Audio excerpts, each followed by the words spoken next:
নমস্কার, আমি অনির্বাণ। অথৈ ছবি নিয়ে এই আড্ডায় আপনাদের সকলকে স্বাগত।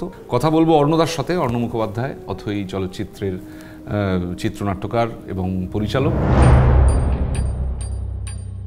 এত দিন ধরে একটা ছবির পরিচালক হিসেবে, চিত্রনাট্যকার হিসেবে এবং নাম ভূমিকার অভিনেতা হিসেবে একটা জিনিসের সাথে জড়িয়ে থাকা, সেইটার মানে তোমার প্রথম ছবি, সেই সব এক্সপিরিয়েন্সটা একটু বলো।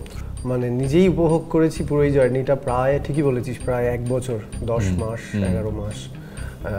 লেখা তো আরেকটু আগে, কিন্তু পুরোই প্রসেসটা প্রায় 1 বছর।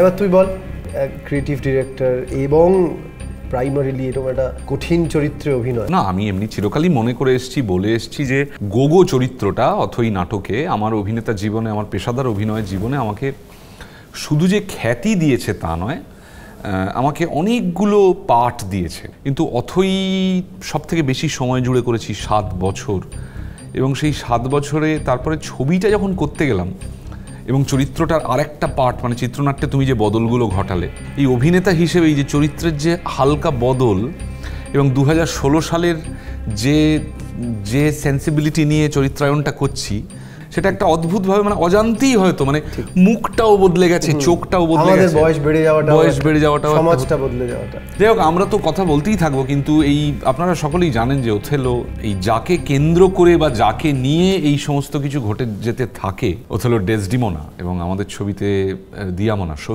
সোহিনী তাহলে আমাদের সঙ্গে এই আড্ডায় যোগদান করুক, তাহলে আমাদের আড্ডাটা একটু জমে উঠবে। একদম সোহিনীকে ডেকে নেব।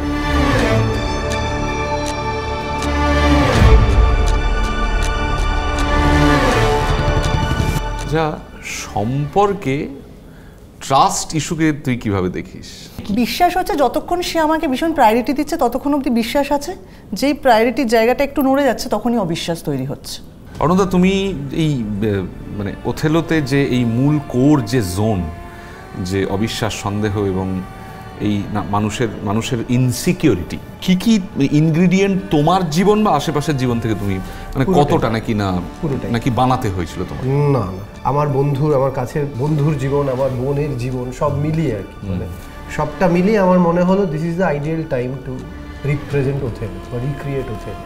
সেই জায়গাতে ও যেটা বললো সেটা সূত্র ধরে বলি যে আমার কাছে ব্যক্তি বেঁচে থাকার বেসিক কোরটাই হচ্ছে ওই ইনসিকিউরিটি, যেটা ওথেলো বলে, নিরাপত্তাহীনতা এবং সন্দেহ এবং অবিশ্বাস। আমি ব্যক্তি হিসেবে আমি আমার পাশের মানুষকে সবসময় সন্দেহ করি, আমি নিজেকে সন্দেহ করি, যে আজকে অথৈ এত যত্ন করে বানিয়েছি সেই কাজকে সন্দেহ করি।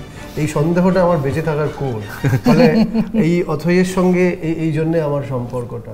অথৈ যখন দেখেছে আমার বন্ধু বান্ধবরা তারা এত বিদীপ্তাদি, এত কেঁদেছে যে কথা বলতে পারছিল না, এত কেঁদেছিল আর কি। সবাই আর কি নিজের সাথে আমি দেখেছি কোথাও সবাই নিজের জীবনের মানে ভালোবাসাহীনতা, আশ্রয়হীনতা এগুলোর সাথে আইডেন্টিফাই করতে পারতো বলে হয়তো সেই আইডেন্টিফিকেশনটার জন্য নাটকটা দেখতে বারবার ছুটে ছুটে আসতো। আমরা প্ল্যান করে করিনি এইসব।